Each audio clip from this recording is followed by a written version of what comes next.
ఏం పని చేస్తావు నువ్వు? నేను కూలి పని. కూలినాలి పని. ఈడ నువ్వు ఈడనే పడుకుంటావా? ఈయనే పనుకుంటాను నైట్. ఇప్పుడు వర్షం పడితే మొత్తం బురద బురదనే కదా? బుర్ర బుర్ర ఏమైనా పనుకోవాలి కదా, మరి తప్పదు కదా, ఎక్కడ పోతాం మేము. ఆ! మీరు కడియం సిఆర్ కోటేసినోళ్ళేనా? కనీసంగా ఆయనే కొట్టేసిండు. కొట్టినోళ్ళే. ఆ! అన్ని కొట్టేసిండు. ఆ!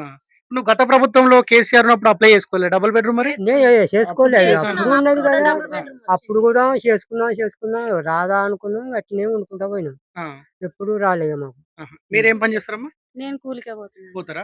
రోజు దొరుకుతామా? పని దొరుకుతదా? ఇక ఇప్పుడు ఈ 2 నెలల నుంచి 3 నెలల నుంచి ఇంటికాడనే ఉంటున్నాం. నిన్న ఇయాల పని దొరికింది, ఇయాల దొరకలేదు. ఎండాకాలం ఇంటికాడనే ఉంటున్నాం పిల్లలని చూసుకుంటా. హ్మ్. కాదమ్మా మరి గట్టిగా వర్షం పడితే ఆయనతో కూలుతది కదా! ఏమన్నా ఇబ్బంది అయితది కదా మళ్ళా కూలితే? ఇప్పుడు ఎక్కడ ఉంటారు? ఇళ్ళనే ఉంటుర్రా? మా మామ కిరాయి ఏడ దొరకలేదు సార్. ఆ! ఇక మేము ఆ ఇంట్లో నీళ్లు లేవు, ఏం లేదు. ఆ ఇల్లు కూడా ఇట్లనే ఉంది కానీ దాని మీద పట్ట కప్పుకొని ఇక ఇంటికి ఎదురుగా మా మామయ్యని చూసుకుంటా కిరాయికి ఇక అందులో ఉంటున్నాం. పట్ట కప్పుకొని ఇక బాత్రూమ్ నీళ్లు అన్ని ఇక్కడ ఉన్నాయి కదా, ఇక మా మామని కూడా చూసుకోవచ్చు కదా అని ఇక మా మామని చూసుకుంటే ఇక అందులో ఉంటున్నాం సార్. ఆహా! ఇప్పుడు మన మీటింగ్ కాడికి మీరు కూడా పోయిర్రా? మా ఆయన పోయిండు సార్. పోయినావా? ఇప్పుడు అడిగినవా ఆడ?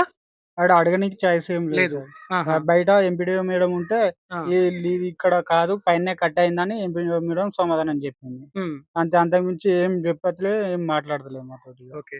నేనేమంటున్నా ఏ 5 మంది పేర్లయితే కొట్టేసారో 5 మందిని తీసుకొని ఆ ప్రజాభవన్ దగ్గరికి రా. నేను కొంత మీడియా వాళ్ళని కూడా పిలుస్తా.